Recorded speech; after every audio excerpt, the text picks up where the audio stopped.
Hello students, welcome to Pharmacy Notes by US. Today we discuss tablets part 6. So let's start.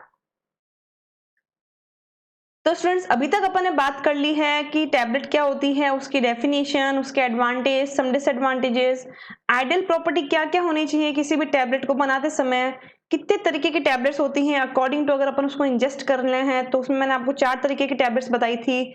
Like जो कि tablets ingest orally कर रहे हैं, other than oral cavity कर रहे हैं, इन ओरल कैविटी कर रहे हैं, और जो अपन सॉल्यूशन के रूप में ले रहे हैं। उसके बाद बात की थी फॉर्मुलेशन ऑफ टैबलेट की, जिसके अंदर मैंने आपको बताया था कि टैबलेट किस तरीके से अपन है जो कि बना सकते हैं। उसके अंदर मैंने आपको बताया कि टैबलेट बनाने के लिए अपने को एक तो चाहिए एपीआई और दूसरा अपने को चाहिए एक्सीपिएंट। एक्सीपिएंट एंड टैबलेट जब मिलती है, यानी कि एक्सीपिएंट एंड एपीआई जब मिलते हैं तब बनता है फॉर्मुलेशन ऑफ टैबलेट, यानी कि कौन कौन से इंग्रेडिएंट है जो कि टैबलेट यानी कि जो अपनी ड्रग है उसको स्टेबलाइज करने के लिए यूज आएंगे, जैसे डाइल्यूएंट है, ग्लाइडेंट है, डिसइंटीग्रेटिंग एजेंट है। इन सब के बारे में अपन ने डिटेल में डिस्कस किया था। अब अपन डिस्कस कर रहे हैं मैन्युफैक्चरिंग ऑफ टैबलेट, यानी कि टैबलेट बनाने के टाइम पे अपने को कौन कौन सी प्रोसेस को ध्यान में रखना होगा या कौन कौन सी प्रोसेस से अपने को होके गुजरना होगा। इसके अंदर मैंने आपको बता दिया है कि preparation of granules for compression and granulation method कौन कौन से होंगे, यानी कि जैसे अपन टैबलेट बनाएंगे तो सबसे पहले आपका काम क्या होगा, आपने एपीआई डिसाइड कर लिया है, आपने कौन कौन से एक्सीपेंट लेने हैं आपने वो डिसाइड कर दिया है, आपने क्वांटिटीज डिसाइड कर दी हैं। Now you have to make granules, यानी कि फर्स्ट स्टेप क्या होगा टैबलेट बनाने के लिए, प्रिपरेशन ऑफ ग्रेन्यूल्स। ग्रेन्यूल्स कैसे प्रिपेयर किए हैं और कौन कौन से मेथड से किए थे उनके बारे में डिस्कस कर लिया। फिर उन ग्रेन्यूल से टैबलेट को किस तरीके से कंप्रेस किया जा सकता है, कौन कौन सी मशीन्स अवेलेबल्स हैं, क्या एडवांटेजेस हैं, क्या डिसएडवांटेजेस हैं, उनके बारे में डिस्कस कर लिया। यानी कि इस टाइम पे अपनी जो टैबलेट है वो बनके तैयार है। बट ये जो टैबलेट है क्या ये सही है, इसके अंदर कोई प्रॉब्लम तो नहीं है, अगर कोई डिफेक्ट है तो इस डिफेक्ट को अपन किस नाम से बुलाएंगे और किस किस रीजन से ये डिफेक्ट्स होते हैं उनके बारे में इस वीडियो में अपन पढ़ेंगे। So let's start. Processing problem और टैबलेट डिफेक्ट, यानी कि आप जब टैबलेट बना रहे हो तो कौन कौन सी प्रॉब्लम्स आपको टैबलेट में देखने को मिल सकती हैं और किस किस रीजन से मिलेंगी, तो वो रीजंस अपने को पता होंगे तो अपन उसे ओवरकम भी कर लेंगे, राइट। तो जो प्रॉब्लम्स हैं they are capping, lamination, chipping, cracking, sticking, picking, mottling, double impression, granule size and size distribution, poor flow, punch variation and hardness variation. ये सारी की सारी जो टैबलेट डिफेक्ट है एक टैबलेट को बनाते समय, अगर अपन ने प्रोसेसिंग पैरामीटर्स को ढंग से नहीं फॉलो अप किया, कहीं भी इंटरनल जो पैरामीटर्स थे उनमें कोई प्रॉब्लम रही तो अपने को इस तरीके के डिफेक्ट्स देखने को मिल सकते हैं। वो क्या है देखते हैं। सबसे पहले है capping. Capping is the partial और कंप्लीट सेपरेशन ऑफ टॉप और bottom crowns of a tablet from the main body of tablet, यानी कि बेसिकली कैपिंग एक तरीके का डिफेक्ट है जिसमें जो टैबलेट है उसका या तो अपर पार्ट या फिर बॉटम पार्ट है जो कि उसके मेन पार्ट से है जो कि अलग हो जाता है। अब कैपिंग होने के रीजंस क्या हैं, तो ऑब्वियस है कैपिंग जो डिफेक्ट है उसके बहुत सारे रीजंस होते हैं। पहला रीजन है air entrapment during process. Obvious है अगर पार्टिकल्स या जो ग्रेन्यूल्स हैं वो बड़े बड़े हुए हैं तो उनके अंदर पोरोसिटी भी बहुत ज्यादा होगी, और जब आप इसे कंप्रेस करेंगे तो क्या होगा, पार्टिकल नियर आते हैं और एक टैबलेट के रूप में कन्वर्ट हो जाएंगे।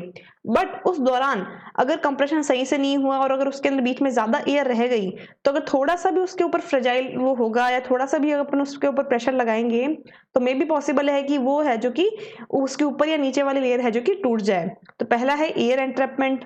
दूसरा, large amount of fines in the granules, कि आपने जो ग्रेनुलेशन के अंदर ग्रेन्यूल्स बनाए हैं वो बहुत ही फाइन नेचर के हैं। फाइन नेचर के होंगे तो अगेन ये दिक्कत रहेगी कि उसके अंदर जो मैकेनिकल स्ट्रेंथ है वो नहीं आ पाएगी, तो अगेन कैपिंग यानी कि जो पार्शियल या फिर कंप्लीट सेपरेशन ऑफ टॉप या बॉटम है वो हो सकता है। उसके लिए बचाव ये है कि remove some of all fines through 100 to 200 mesh screen, यानी कि जो फाइन्स हैं उनको अपन कम से कम कर सकें। लास्ट सेकंड है देन है टू ड्राई और वेरी लो मॉइस्चर कंटेंट, यानी कि जो आपका कंटेंट है जो कि अब कंप्रेशन के लिए रेडी है वो या तो बहुत ड्राई है या बहुत ही ज्यादा उसके अंदर मॉइस्चर है, तो भी पॉसिबल है कि ऊपर या फिर नीचे वाली लेयर है जो कि सेपरेट हो सकती है। तो इसके लिए मोस्टली ये दिक्कत तब आती है जब अपना जो सब्सटेंस है वो हाइग्रोस्कोपिक इन नेचर हो, तो उसके लिए अपने को उसके अंदर उस तरीके की चीजें हैं जो कि ऐड करनी पड़ती हैं। अगर आपका जो सब्सटेंस है उसमें बिल्कुल भी मॉइस्चर नहीं है, बहुत ड्राई है, तो अपने को वैसे सब्सटेंस ऐड करने चाहिए जो कि उसके अंदर मॉइस्चर प्रोवाइड करवाएं, जैसे कि सॉर्बिटॉल, मिथाइल सेल्यूलोज, PEG 4000, इस तरीके के। Insufficient of amount of binder और इम्प्रॉपर बाइंड, एक तो लो मॉइस्चर कंटेंट है, एक पॉसिबिलिटी ये भी है, और साथ ही साथ आपने जब उसे मिक्स किया, जब आपने उसके ग्रेन्यूल्स बनाए, तब आपने जो बाइंडर है वो इम्प्रॉपर क्वांटिटी में डाला, इनसफिशिएंट क्वांटिटी में डाला। तब वहां पे वापस इसकी जब रीप्रोसेसिंग की जाती है तब वहां पे प्रॉपर बाइंडर्स का यूज किया जाता है, जैसे कि प्री जिलेटिनाइज स्टार्च है, गम अकेशिया है, पाउडर सॉर्बिटॉल है, पीवीपी है, हाइड्रोफिलिक सिलिका है और पाउडर शुगर है। ये सारे के सारे हैं जो कि बाइंडर्स के रूप में अपन उसमें ऐड कर सकते हैं। फिर है लैमिनेशन या फिर लैमिनेटिंग डिफेक्ट। अब ये कैपिंग से किस तरीके से वेरी करता है। कैपिंग में तो क्या था कि अपर या फिर बॉटम पार्ट है जो कि अलग हो रहा है, बाकी जो लैमिनेशन है उसके अंदर ये रहेगा कि आपकी जो टैबलेट है वो खुद 2 या 3 अलग अलग लेयर्स में है जो कि डिवाइड हो जाएंगी। Lamination is the separation of tablet into 2 और मोर डिस्टिंक्ट लेयर्स, यानी कि अगेन सेपरेशन हो रहा है बट एक से ज्यादा परतें हैं जो कि अलग हो रही है। तो रीजंस हैं वो भी सारे के सारे लगभग वही रहेंगे जो कि अपने कैपिंग में पढ़े हैं। उसके अलावा एक रीजन और रहता है rapid decompression use pre compression step, यानी कि बेसिकली बहुत ही जल्दी है जो कि आपका जो पंच एंड डाई जो फोर्स करके सिस्टम को कंप्रेस कर रहा है वो वापस है जो कि ऊपर की तरफ आ रहा है, यानी कि बहुत ही एक पर्टिकुलर छोटा टाइम है जब आपकी टैबलेट को कंप्रेशन के लिए वो सेकंड दिए जा रहे हैं। तो इसके लिए मेन जो है अपन इसी तरीके से उसको बचा सकते हैं कि जो फाइनल कंप्रेशन प्रेशर है उस टाइम पे उसकी स्पीड है जो कि रिड्यूस की जा सके। Then chipping. चिपिंग ऑब्वियस है कि आपका जो मटेरियल है वो चिप रहा है किसी ना किसी सतह के ऊपर, आइदर वो पंच पे है या फिर डाइवॉल पे। तो बेसिकली चिपिंग है वो है स्टिकिंग ऑन पंच फेसेस। पंच के जो फेसेस हैं उसके ऊपर अगर आप टैबलेट का कंटेंट थोड़ा भी चिपकेगा तो जो टैबलेट आपके पास मिलेगी वो एलिगेंट इन नेचर नहीं होगी। रीजन क्या होगा। ऑब्वियस है कि जो आप बाइंडर की कंसंट्रेशन है वो थोड़ी ज्यादा यूज कर रहे हो, तो रेमेडी भी क्या होगी कि बाइंडर की कंसंट्रेशन है जो कि बहुत ही ऑप्टिमाइज तरीके से आप यूज करें। Then cracking.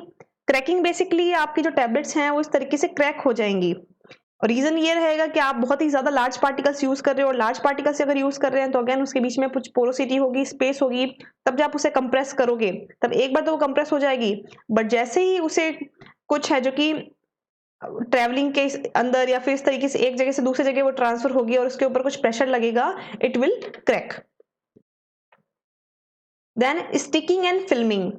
Sticking and filming या फिर पिकिंग की बात करें तो बेसिकली अगेन आपका जो कंटेंट है या तो बहुत ज्यादा ड्राई है या बहुत ज्यादा उसके अंदर मॉइस्चर ऐड कर दिया गया है, इसके कारण जो आपके पंचेज हैं या फिर डाइवॉल्स हैं उनके ऊपर वो स्टिक करता है। स्टिकिंग या फिल्मिंग की बताएं तो it is sticking is adhesion of tablet material to the die wall, यानी कि जो डाई वॉल है जिसके अंदर आपके ग्रेन्यूल्स फिल हो रहे हैं उसके अंदर आपका जो कंटेंट है वो थोड़ा सा चिपक जाएगा, तो अगेन आपकी जो टैबलेट है वो यूनिफॉर्म या फिर एलिगेंट फॉर्म में नहीं निकलेगी। रीजंस हैं कि आपने जो ग्रेन्यूल्स है वो बहुत ही ड्राई यूज कर लिए, तो अगर ड्राई यूज कर लिए then we have to add some moisturiser या moisten the granule to add plasticisers, यानी कि अपने को प्लास्टिसाइजर्स उसके अंदर ऐड करने चाहिए। दूसरा है we use too much of binder, तो बाइंडर अगर यूज किया तो भी जो चिपिंग की प्रॉब्लम है, स्टिकिंग की प्रॉब्लम है वो रहेगी, तो reduction of amount of binder is a option. Oily material अगर आपका रहेगा टैबलेट बनाने के लिए, अगर आपने इस तरीके का कोई कंटेंट उसके अंदर ऐड किया है तो भी स्टिकिंग पॉसिबल है, तो उसमें मे बी पॉसिबल है कि आप कोई दूसरे तरीके के एड्सॉर्बेंट उसके अंदर ऐड करो। फिर है picking. Picking is removal of tablet surface material by a punch. These two problems results from excessive moisture or substance with low melting temperature in the formulation. Picking भी स्टिकिंग की जैसी है, but जो sticking है वो die wall से stick हो रहा है, वाइल जो पिकिंग है उसमें पंचेस से है जो कि आपका कंटेंट है जो कि स्टिक हो रहा है। रीजन दोनों का कॉमन होगा कि बहुत ज्यादा मॉइस्चर है या फिर आपका जो सब्सटेंस है उसका मेल्टिंग पॉइंट बहुत लो है, तो जब आप उसे मशीन में चलाओगे तो मशीन में फ्रिक्शन के कारण हीट जनरेट होगी, और उस हीट के कारण है जो कि आपका सब्सटेंस मेल्ट हो सकता है, उसके अंदर मॉइस्चर आ सकता है और वो स्टिक या फिर पिक हो सकता है आपकी डाई वॉल या फिर पंचेस से। रीजंस की बात करें तो same reasons, excessive moisture in granules, then we have to dry properly the granules, to deter और इम्प्रॉपर लुब्रिकेशन अगर होगा तो भी है जो कि पिकिंग की प्रॉब्लम आ सकती है। For that we need to increase the lubrication, like use colloidal silica as a polishing agent, और otherwise we use low melting point substances, तो उसके लिए रहेगा कि आप हाई मेल्टिंग पॉइंट लुब्रिकेंट्स हैं जो कि यूज करो, ताकि इससे क्या होगा उसका जो मेल्टिंग पॉइंट है ड्रग का वो बढ़ जाएगा, तो वो बढ़ेगा तो अगेन आप जब पर्टिकुलर प्रोसेस कर रहे हो तो जो ऑप्टिमम वो हीट है उसे वो बियर कर लेगा और आपका सब्सटेंस मेल्ट नहीं होगा, और मेल्ट नहीं होगा तो पिकिंग एंड स्टिकिंग की प्रॉब्लम्स भी नहीं आएगी। नेक्स्ट है मोटलिंग। मोटलिंग क्या है? Basically it is unequal distribution of colour on tablet with light और dark area standing on otherwise uniform surface. यानी कि बेसिकली जब आप टैबलेट को देखोगे तब आपको जो कलर का डिस्ट्रीब्यूशन है वो अनइवन दिखेगा, यानी कि कहीं पे आपको थोड़ा डार्क साइड दिखेगा, कहीं आपको लाइटर शेड मिलेगा। वो क्यों होता है? तो उसके डिफरेंट रीजंस हैं, उसके डिफरेंट जो प्रॉब्लम्स है उसको सही करने के तरीके भी अलग अलग हैं। पहला जो रीजन है कि भाई मोटलिंग यानी कि जो अनइक्वल कलर डिस्ट्रीब्यूशन है वो क्यों हो रहा है? तो colour drugs use along with colourless और व्हाइट कलर एक्सिपिएंट्स, यानी कि बेसिकली जो आपकी ड्रग है वो तो कलर्ड है, बट जो आप एक्सिपिएंट्स यूज कर रहे हैं वो है जो कि ऑफ कलर के हैं या फिर व्हाइट कलर के हैं। तो उससे क्या होगा, जब आप उसे मिक्स करेंगे तो अगर वो यूनिफॉर्मली मिक्स नहीं हो रखा है तब आपको इस तरीके से डिफरेंट कलर्स हैं जो कि देखने को मिलेंगे, यानी कि इवन पिंक आपको यहाँ पे देखने को नहीं मिलेगा। तो उसके लिए क्या होगा, ऑब्वियस है टू यूज अप्रोप्रिएट कलरेंट, यानी कि अब जो आपके व्हाइट कलर सब्सटेंस हैं पहले आप उन्हें अपनी ड्रग के अकॉर्डिंग है जो कि कलर सुटेबिलिटी में कन्वर्ट कर दीजिए। Then it is if you compress it then it will be a elegant tablet. A dye migrate to the surface of granules while drying. Change the solvent system, change the binder, reduce drying temperature and use a smaller particle size. यानी कि जब आप particles को dry कर रहे हो, जैसे कि सपोज आपने कलरिंग एजेंट ऐड भी कर दिया, अब जब आपने उसको ड्राई किया है तो अगर वो इम्प्रॉपर ड्राई हो रखे हैं तो क्या होगा, जो कलर है वो केवल ऊपर ऊपर की तरफ से उड़ेगा और नीचे है जो कि थोड़ा सा डार्कर साइड में रह जाएगा। यानी कि मे बी पॉसिबल है कि जो स्मॉल पार्टिकल्स हैं उनका तो कलर है जो कि लाइटर शेड का हो जाए, बट जो बड़े पार्टिकल हैं जो कि सही से ड्राई नहीं हो पाए हैं उनमें कलर है जो कि माइग्रेट करके एक पर्टिकुलर पोर्शन पे इकट्ठा हो सकता है, और जब आप उन्हें करेक्ट करेंगे तो अगेन जो अनइवन कलर है वो आपको देखने को मिलेगा। उसके लिए पैटर्न ये रहेगा सबसे बेस्ट कि या तो आप सॉल्वेंट चेंज कर दो ताकि इवोपोरेशन बहुत आसानी से हो, माइग्रेशन बिल्कुल ना हो। दूसरा, बाइंडर जो लिया है वो चेंज कर दिया जाए। ड्राइंग टेम्परेचर को अपन चेंज कर सकते हैं, या फिर जो पार्टिकल्स हैं उनको सेम साइज का लो या फिर पार्टिकल साइज को रिड्यूस कर दो। Then double compression. Double compression basically तब आता है जब आपकी टैबलेट के ऊपर आप पर्टिकुलर कोई निशान देखते हो। आपने बहुत बार देखा होगा कि कोई टैबलेट के ऊपर कुछ ना कुछ है जो कि प्रिंटिंग होती है स्पेसिफिक, उस तरीके की अगर आपके पंचेस हैं तो वहां पे आपको double impression type of defect देखने को मिल सकता है। इसमें बेसिकली क्या होगा कि जो टैबलेट है वो आपका पंच का इम्प्रिंट है जो कि रिसीव करेगा, यानी कि मे भी पॉसिबल है कि आपकी पंच में क्या लाइन है, किस तरीके की ड्राइंग है वो आपकी टैबलेट के अंदर आ सकती है। जानबूझ के डाली गई है तो वो ठीक है, बट अगर उस तरीके की इंप्रेशंस एक या दो बार आ रही हैं या अनअवॉइडेबल रीजन से आ रही हैं तो it is a defect. Punches है वो मोनोग्राफ और other engraving on them. Basically punches के ऊपर पर्टिकुलर कोई सिंबल्स होते हैं तो वो अपने को उसमें देखने को मिल सकते हैं। रीजन इसका रहेगा due to the lower punch defect. Lower punch में अगर डिफेक्ट है तो जो इंप्रूवमेंट है या डबल इंप्रेशन है वो सही से नहीं आएगा। Then granule size and size distribution. Again जैसे कि अपन कंटिन्यू बात कर रहे हैं कि अगर पार्टिकल्स का साइज वेरी करेगा तो वेट वेरिएशन भी होगा, कलर भी प्रॉब्लम आएगी, मॉडलिंग में भी दिक्कत रहेगी, कैपिंग भी हो सकती है, ये सारी चीजें अपने को देखने को मिलेंगी। तो इट इज पॉसिबल या इट इज नेसेसरी कि आपका जो ग्रेन्यूल्स का साइज है या जो साइज डिस्ट्रीब्यूशन है वो इवन हो, या बहुत ही ज्यादा फाइन पार्टिकल ना हो या बहुत ही लार्ज पार्टिकल ना हो, या फिर अनइवन साइज भी ना हो। इससे क्या होगा, ये सारी जो दूसरे डिफेक्ट्स हैं वो ज्यादा से ज्यादा आने की चांसेस रहेंगे। तो different proportion of large and small particle में कॉज वेट वेरिएशन, साथ ही साथ वेट को वेरिएट भी वो कर सकता है। रीजन ये रहता है कि जो लार्ज ग्रेन्यूल्स हैं वो क्या करेंगे, लार्ज ग्रेन्यूल जब अपन फिल करेंगे तो कम ग्रेन्यूल्स में आपकी कैविटी फिल हो जाएगी, वही अगर अपन छोटे पार्टिकल्स को फिल करेंगे तो ज्यादा क्वांटिटी है जो कि आपकी कैविटी में आ सकती है। तो इसमें तो वेट कम आएगा और इसमें है जो कि वेट ज्यादा आएगा। एट लास्ट अपने को वेट है जो कि इक्वल चाहिए, और वेट इसलिए इक्वल चाहिए ताकि जो ड्रग कंटेंट है वो भी यूनिफॉर्म रह सके। Then poor flow, non uniform flow of granulation from hopper through the feed frame. Basically जैसे एंगल ऑफ रिपोज जो अपन निकालते हैं सिस्टम का फ्लो चेक करने के लिए, तो अगेन अगर पार्टिकल इवनली डिस्ट्रीब्यूटेड नहीं है, ग्रेन्यूल्स प्रॉपर नहीं बने, स्फेरिकल साइज का शेप नहीं आया, तो आपके जो पार्टिकल्स हैं वो होपर से हैं जो कि यूनिफॉर्मली फ्लो नहीं होंगे, और अगर यूनिफॉर्मली फ्लो नहीं होंगे तो अगेन जो वेट वेरिएशन की दिक्कत है वो रहेगी।